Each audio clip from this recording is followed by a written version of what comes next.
Bem-vindas e bem-vindos ao Drafters, o videocast que apresenta grandes conversas com gente inspiradora sobre temas urgentes. Eu sou a Aline Scherer, repórter do Projeto Draft, e aqui, como sempre, a gente fala sobre inovação e empreendedorismo. O tema desse episódio é empreendedorismo indígena. Vamos conversar com Anapuaca Muniz Tupinambá Ranranhan, que é cofundadora e proprietária da Rádio Yandê, a primeira empresa de comunicação indígena no Brasil e primeira web rádio indígena, onde ele também trabalha como consultor em educação, comunicação e cultura, e tem pesquisado a composição de músicas com apoio de inteligência artificial.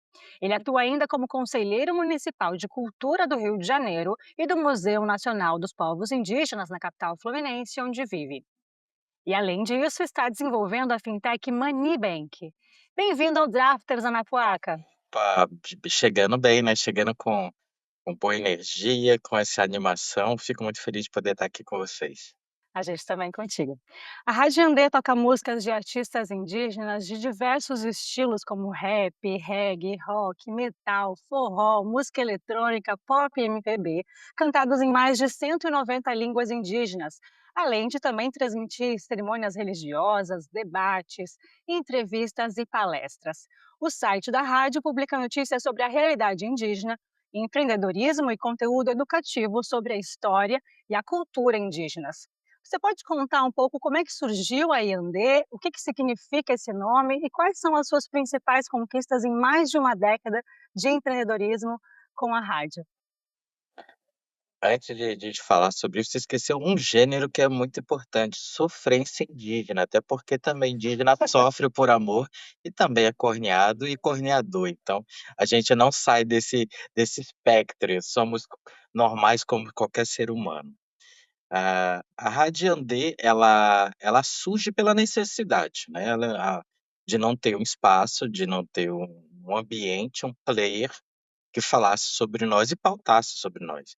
A mídia convencional, mídia antiga, mídia de massa, sei lá qual termo que a gente possa utilizar, nunca pautou a gente, sempre botou a gente num ambiente temporal de eventos comemorativos. Então a gente sempre parava no antigo Dia do Índio, que hoje é Dia Nacional dos Povos Indígenas, que vai acontecer ou acontece sempre todos os anos 19 de abril, mas a gente não tinha. Então, assim, pensando que lá em 1983, mais ou menos, tinha um programa de índio que era na Rádio USP, que era junto com Ailton Krenak, Álvaro Tucano, Bira e muitas outras lideranças desse período, mas era um programa dentro da grade da Rádio USP em São Paulo. Ele não era uma mídia, não era uma rádio que falava sobre nós e a gente não tinha pauta. Era sempre pauta, o indígena invadiu, existia até os termos já pronto nas redações. Índio invade, índio atrapalha, era sempre o no negativo. E nesse período, com 6 anos de idade, eu ouvi na Rádio USP em São Paulo, eu nasci em São Paulo, né, o Eric, que está por trás do Anapuaca, né, que é o nome do RG, ouviu o programa de índio e perguntei-me naquela época e ao mesmo tempo para meu pai, que sou Dário, por que que nós não tínhamos a nossa própria mídia? Eu demorei quase 40 anos para poder, né, responder essa pergunta e foi quando eu decidi, depois de passar por um ritual lá na Baía da Traição, da Jurema, e voltando, depois de um projeto que era para ensinar indígenas a pensarem comunicação, a partir de um conceito que eu desenvolvi há alguns anos atrás, uns quase 25 anos, o conceito da etnomídia indígena é construir linguagens comunicacionais.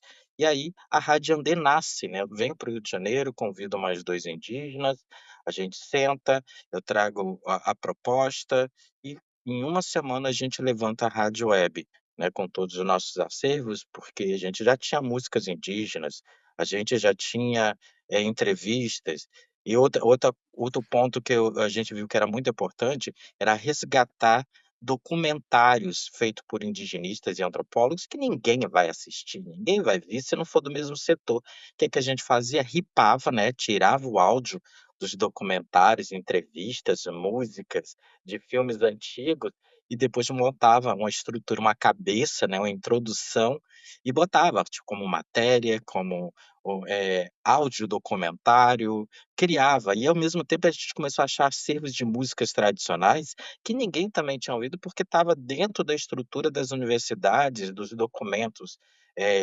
antropológicos, linguísticos, e a gente começou a resgatar isso e transformar numa base de dados, de áudio, de informação.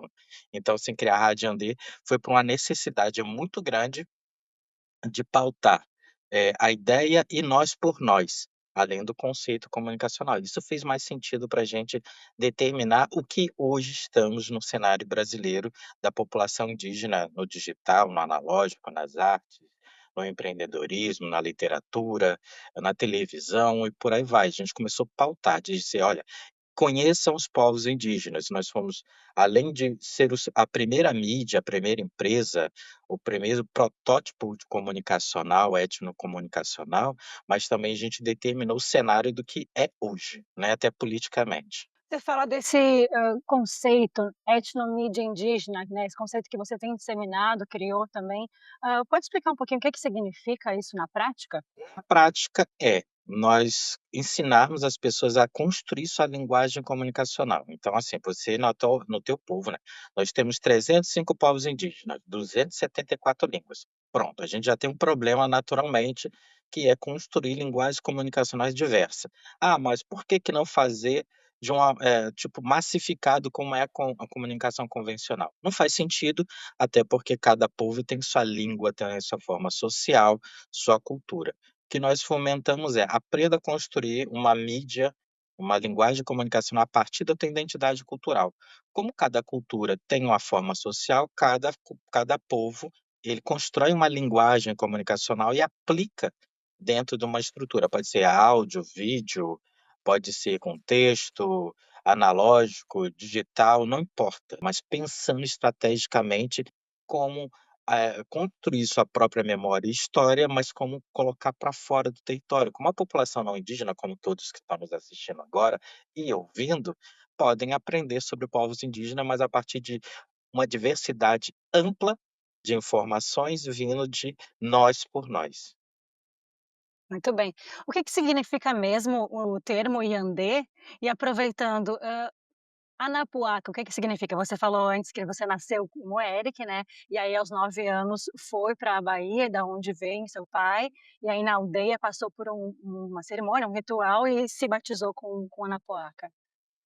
Então, Iandê, né, em Tupi, ou Anhangatu, ou Tupi-Guarani, quer dizer nós, nosso, né? Vamos botar assim, em Guarani, na língua Guarani, é Iandé, Iandê, né? Então, com Y. E o meu nome é Anapuaca, mas também ele são a fusão de 2 palavras, chama Anampu-Ancá, que quer dizer rio que faz barulho próximo aos cajueiros.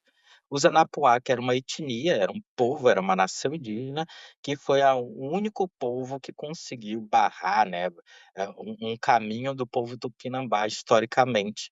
Eles ficavam ali na região do Grão-Pará, na transição entre o que seria a Amazônia Legal e o Maranhão, e impediram que os Tupinambá, que é a etnogênese, né, a origem dos Tupinambá é amazônica, ali próximo de Alter do Chão, e nessa transição, por mais de 10.000 anos, quase 15.000 anos, nessa transição foi o único povo que barrou os Tupinambá. E o meu nome, ele vem dessa variante de um povo que conseguiu barrar meu próprio povo, então sou Anapuaca, mas também sou Tupinambá.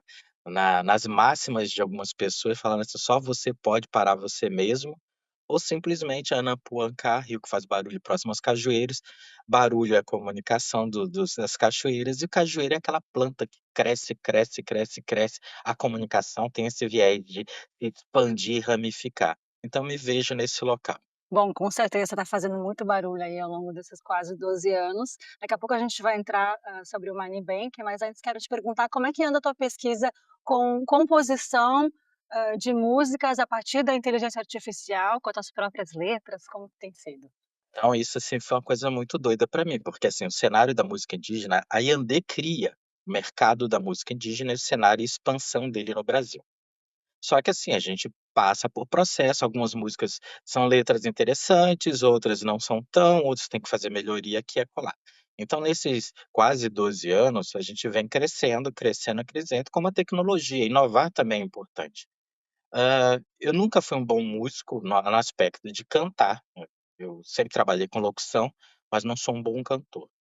E achar alguém que construísse uma base musical, às vezes chega assim: "Olha, faz essa música aqui, vamos preparar, vamos pautar a música também, para fazer sentido também na luta, ela não pode ser só o convencional", porque uma música, sei lá, de amor normal, sobre o casal indígena, ela toca numa rádio FM convencional. Então a gente começou a pautar, e aí eu vi a necessidade de compor letras. Só que tem um detalhe, né, eu não sou cantor, isso não sou uma pessoa boa no aspecto de construir. A possibilidade da inteligência artificial hoje, com várias ferramentas, né, hoje tem mais de, sei lá, 20 ferramentas boas no Brasil e no mundo, que constrói, música a partir de uma letra, né, que é a do Lyric, eu comecei a testar, né. A primeira música que eu testei a letra foi, Rap da Felicidade Indígena, que iniciei fazendo com Denilson Banil, que é um artista plástico que foi meu sócio na criação da Rádio Andê. Depois eu mudei a letra, porque não fazia mais sentido aquela primeira versão, e aí eu criei essa já terceira versão do Rap da Felicidade, que eu vou lançar agora em abril, o Rap da Felicidade Indígena, só que é um trap bem bacana, bem pesadão, e outras músicas, né, a gente vem falando sobre mulheres indígenas, lutas da terra, tem um projeto chamado Tupinambit, que é uma música que eu fiz com outros indígenas e o DJ Nath Dread, que é descendente também de indígena.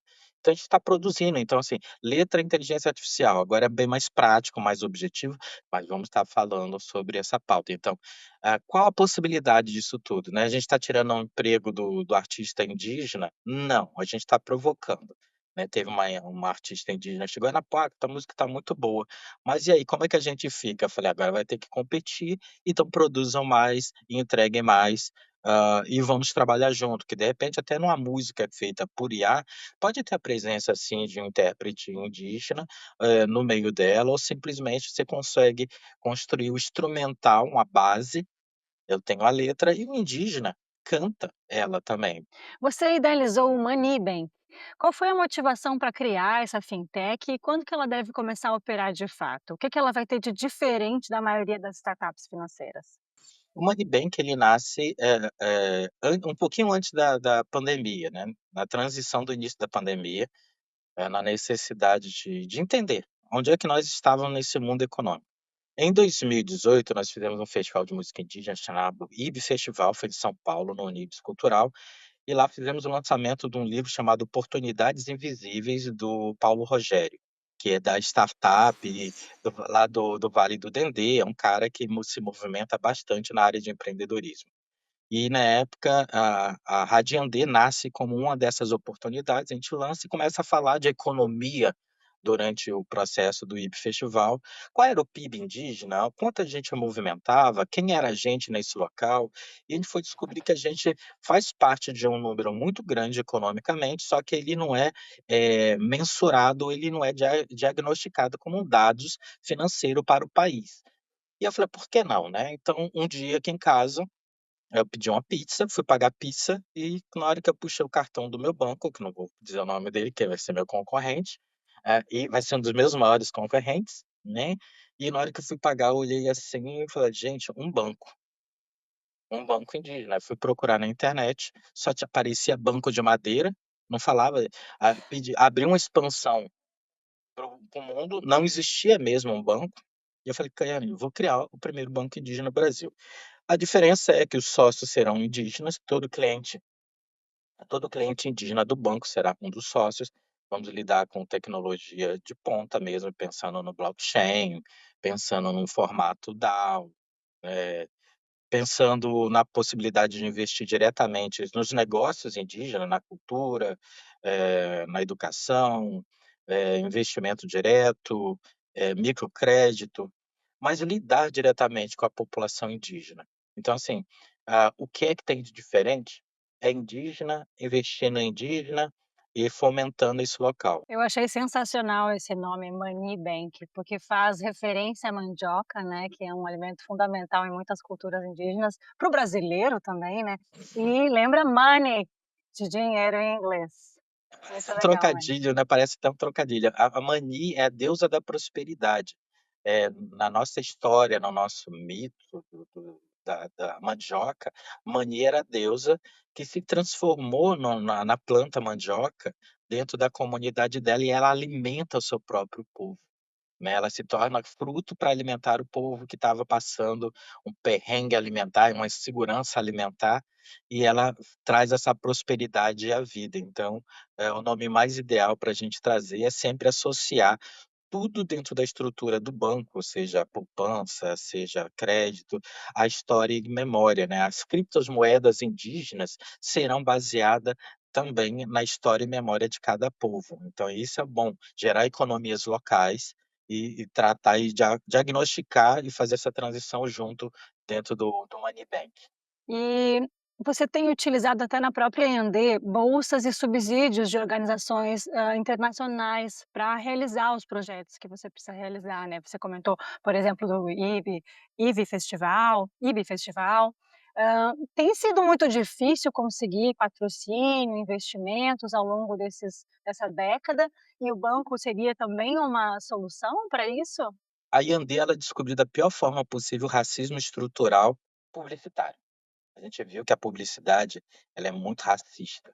Ela não pensa diretamente, em você. Cidadão e consumidor são 2 coisas diferentes, né. Então, assim, a gente aprendeu fazendo pitching de negócio que ninguém estava pouco se lixando para a população indígena se ela não consumisse, porque a visão deles é: indígena, né, o índio, abre aspas e fecha aspas, índio não consome. Isso é uma visão, assim, extremamente racista, e estúpida ao mesmo tempo. Então a gente viu essa dificuldade, acabamos direcionando, criando um modelo de negócio para consultorias e suporte, para empresas, para organizações, fomos fazendo meios de poder fazer essa manutenção do mínimo da infraestrutura da I&D. Sobrevivemos, né, quase fechamos, mas sobrevivemos aos primeiros 10 anos, depois vem o 11º já com o apoio à infraestrutura de uma empresa de tecnologia de Bauru, a Cangaru Host e a Fon. E aí hoje a gente tem tecnologia própria, isso é muito bom. Você fala assim: "Eu sou autônomo tecnológico". Nós temos servidor, nós temos streamings, temos parcerias tecnológicas. Mas a gente viu que a maior parte das ações tinha que vir a partir de bolsas e contratos, fazendo 2 por 1. Então, quando era contratado, botar assim: "Ah, ir para São Gabriel da Cachoeira, na Amazônia". Eu tinha que ir, mas ao mesmo tempo era contratado por uma organização, mas chegava lá, eu tinha que falar com outros povos indígenas para falar: "Olha, vamos falar sobre comunicação, linguagens, empoderamento, empreendedorismo, entretenimento, vamos falar sobre comunicação indígena, vamos falar de negócios", usar a oportunidade de um convite para fazer outras ações. Então, é difícil? É muito difícil, mas ao mesmo tempo é interessante que a gente foi criando meios de poder sobreviver a partir de consultorias ou trazer nossa expertise, né. O que que a gente tem de melhor? O nosso conhecimento indígena com a ampla diversidade de conexões, e isso nos traz um lugar que dificilmente um não indígena vai ter acesso. Quando tem, ele é acadêmico e o acadêmico, normalmente, quando tem acesso, ele é egóico, então ele nem compartilha disso de uma forma com gentileza, então é um ambiente desconfortável também. Eu sei que muita gente vai ficar chateada com essa minha explanação, mas é fato. Certo. Você reparou alguma diferença, alguma mudança, nessa questão, nesse desafio dos investimentos ao longo da década? E que outros principais desafios você tem enfrentado e também analisa com relação ao empreendedorismo indígena? Então, a gente eu pelo menos, assim, diretamente percebendo no dia a dia, a gente vê negócios indígenas acontecendo, mas continua fazendo acontecendo uma coisa muito chata, normalmente são não indígenas que querem ficar à frente do negócio, eles querem utilizar o indígena como um greenwash para poder, impulsionar os seus negócios. Ah, sei lá, um centro cultural indígena que vende artesanatos aqui e acolá, que ocupa espaço, que diz que está dando apoio para a população indígena. Na verdade, é um greenwash que está acontecendo. Ah, turismo indígena, aonde não existe uma parceria, de negócios com equidade. Existe: "Olha, eu estou te dando a oportunidade de vir aqui ao meu evento para você botar tua barraquinha, eu estou aqui te dando a oportunidade de fazer o teu ritual para os meus gringos turistas e para os meus brasileiros". Então a gente vê normalmente um ambiente onde o empreendedorismo indígena, ele não tem ainda um investimento, um fomento direcionado pelas estruturas tanto municipais, estaduais e federais, mas estamos num caos, tão pior quanto qualquer outro povo. É a minoria da minoria da minoria. É percentual que disputa cota com quem é cota. Então, é caótico pensar. Então, construir política pública para cultura, para turismo, para empreendedorismo ou para qualquer ação diretamente com transversalidade interministeriais, intersecretarias estaduais e municipais, é algo que tem que ser construído. Falando nesse contexto, nesse ambiente global, em novembro a gente tem, que é o aniversário, né, de 12 anos da Rádio Andê. Em novembro a gente tem a COP30 em Belém, no Pará, a Conferência das Nações Unidas sobre as Mudanças Climáticas. Vocês estão preparando alguma cobertura especial? Como é que será? Então, já temos nossos parceiros locais, isso é muito bom a gente ter, né, eu estarei presente fazendo cobertura de várias ações, uma vai ser uma matéria investigativa, que eu vou estar fazendo cobertura, mas ao mesmo tempo ciente que a pauta é uma pauta não só diversa, né, não é só uma pauta, Brasil, Amazônia, não é só uma pauta povos indígenas, é uma pauta global, aonde vem problemas da última COP para o Brasil, né, a COP 29, e jogaram nos peitos do Brasil para resolver um monte de problema, num lugar que já é problemático, né, a infraestrutura não está tão boa ainda, existe um caos político mesmo, no extremo. Então, a gente não vê como protagonista, nós povos indígenas, não nos vemos ainda como protagonista e nem no ambiente de decisão dessa COP.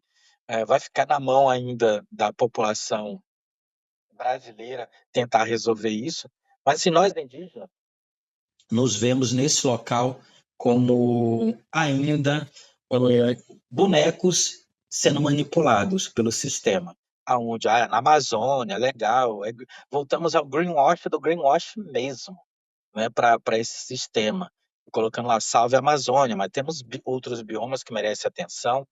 Nós temos a questão de investimentos que estão sendo colocado, mas, assim, é um investimento que não tem, assim, uma atenção de gerar impacto mundial, responsabilidade dos países, e vai haver uma das maiores manifestações mundial, vai ser em Belém. E Belém não tem infraestrutura alimentar e nem de água para receber tudo isso. Até entendendo que a maior parte dos rios da Amazônia, a maior parte dos rios, estão infectados de mercúrio por causa da mineração. Estão infectado com isso, então os peixes não serão um bom alimento. Eu não estou criando aqui, um bate-papo para desespero, mas temos problemas locais. E lembrando, né, que depois da COP ainda tem essas questões da Petrobras, da questão dos impactos ambientais que está acontecendo na região, que vai vir com toda a força depois pelo próprio governo, né. A exploração de petróleo, ela vai acontecer sim na marra. O presidente Lula, eu não consigo entender a visão dele, de um cara que dá, mérito, né, dá prêmio para o Raoni como um grande liderança, mas ao mesmo tempo vai ser o cara que depois da COP30 vai deliberar sim a exploração de petróleo na foz do rio Amazonas, na foz de toda essa região toda de Belém. Então, assim, haverá um impacto ambiental muito grande. Nós temos uma presidência que não está entendendo o seu próprio Ministério do Meio Ambiente e Clima, que não está entendendo as organizações, lidam com a questão de proteção do meio ambiente, né, do tipo ICMBio, o Instituto Chico Mendes. Então, esse caos todo vai não vai explodir, vai eclodir dentro da COP, e os povos indígenas estarão à frente disso, mas não vejo espaço deles serem deliberadores de, decisões. Tem uma frase que você já escreveu algumas vezes que para mim ajuda muito a resumir o conceito de sustentabilidade, que é: "Seja um bom ancestral hoje". que você quer dizer com isso na prática, pensando nos mais diversos perfis de públicos que podem estar nos assistindo agora? Seja o Bom Ancestral hoje ele é para todos, né, ele foi é para todos mesmo, é você olhar o seu dia e pensar assim: "Tá, o que é que eu fiz? O que é que eu faço? O que é que eu quero fazer?". O que é mais importante? O importante é o agora. Não existe futuro sem o agora, porque o agora ele vem de ancestralidade, de memoriância do seu passado, de ações práticas que aconteceram e ações práticas que você constrói. A Yandê pensa muito nisso, o Money Bank, ele pensa muito nisso. O mais importante é o agora. O futuro, ele é um momento muito raso, é muito rápido, né, eu faço sempre essa mesma brincadeira do Hanson, um bop, um momento, ele simplesmente some. Então o futuro ele não existe de verdade, ele é uma ficção, né, eu não consigo pensar o futuro ancestral se a gente morrer hoje. Então não tem ancestralidade futura. Né, não dá para pensar em línguas indígenas se não tem povos indígenas vivos. Não dá para pensar num futuro se não tem floresta. Então, como é que o futuro pode ser ancestral? Então, eu penso muito no aspecto do seja um bom ancestral hoje, faça o seu melhor hoje, deixe legados para quem vai vir, porque alguém lutou para você estar até aqui. Muito obrigada, Ana Poca, pela conversa inspiradora. E obrigada a você que nos acompanhou até agora. Espero que tenha gostado. Outros episódios do videocast Drafter estão nos nossos canais do YouTube e Spotify, onde você pode se inscrever para receber avisos das nossas próximas entrevistas. E eu te convido também para seguir o Projeto Draft no Instagram e no LinkedIn, onde a gente fala da inovação na vida e nos negócios. Obrigada e até o próximo episódio.